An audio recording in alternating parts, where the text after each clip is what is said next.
The goal for today is to maybe potentially likely replace this Launchpad with a fourth iPad. So I love the Launchpad. Okay, I have nothing against the Launchpad. Well, I have a few things against the Launchpad. This is a Launchpad X. It's one of the smaller form factors. It's not as small as the Mini. The Mini doesn't have the same velocity sensitivity that the X has. And I think the Mini is a little bit smaller in shape as well. The X is the smallest one that has velocity to my knowledge. That's why I have it. The bigger ones just take up way too much space, and all I personally use the Launchpad for is for playing keys. So I don't need all of the extra bells and whistles that come with most other grid controllers on the market. That's why I have this one. However, there are a lot of drawbacks. For example, the velocity sensitivity on the Launchpad X is not great. I definitely would prefer to have something a little bit more like a keyboard, except I'm not a pianist. I like the isomorphic key layout.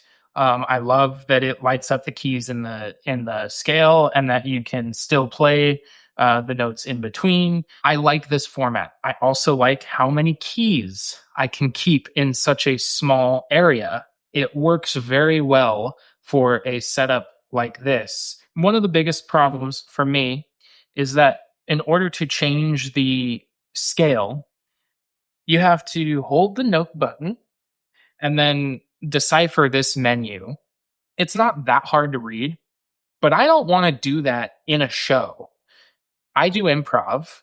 The least amount of setup is ideal, right? The less things that I have to worry about on stage while I'm going about my thing, the better. And so in my previous setup, I built an app that let me send hex messages to the Launchpad remotely. That was awesome because I was able to sync it up with changing the scale of everything else in my setup.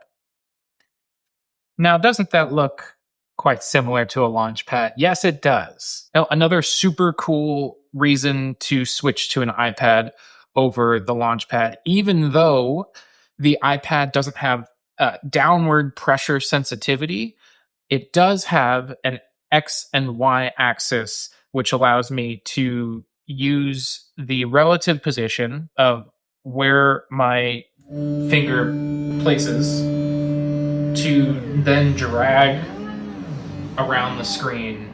When you press a note, you have the velocity of how hard you press it down, but then you can also move your finger left, right, up, and down to further enhance the sound of the note that you're playing. The Launchpad can't do that. You press the pad, and then that's it. Now, there are some grid controller pads that do have MPE and Aftertouch, but they're so big. I do not have the space to have a large MPE enabled controller.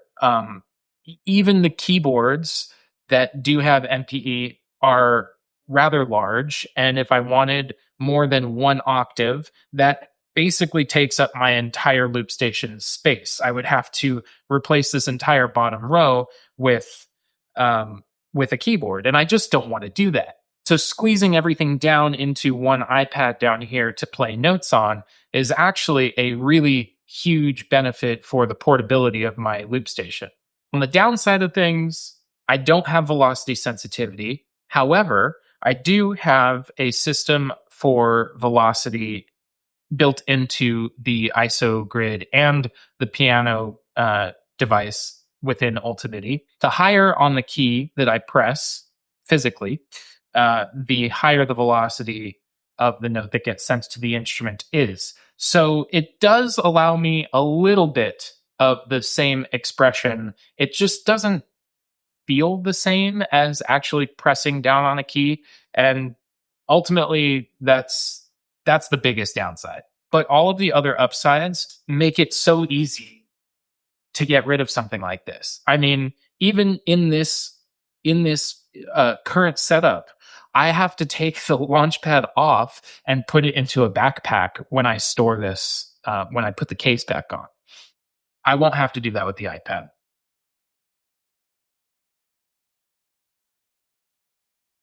Now, fortunately for me, I don't do a lot of highly expressive key playing when I'm making music anyway. A lot of it is electronic sounds, and I actually get more benefit out of having the MPE aftertouch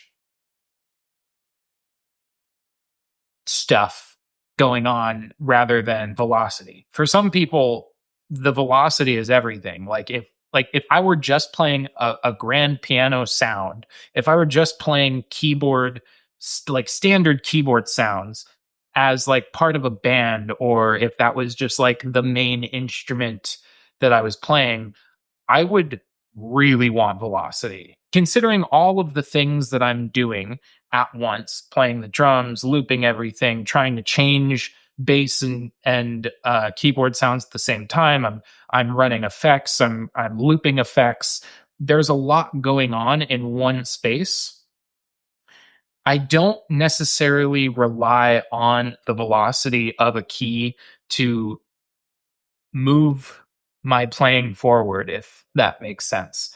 So much of what I do is electronic, which means I actually feel that I'm going to have more expression available to me by doing it this way as opposed to this way. So I'm getting rid of my Launchpad, which is kind of crazy. Um, well, not getting rid of it. It's just, I'm going to have it, but it's no longer a part of the thing. It's no longer a part of the rig. And that's that.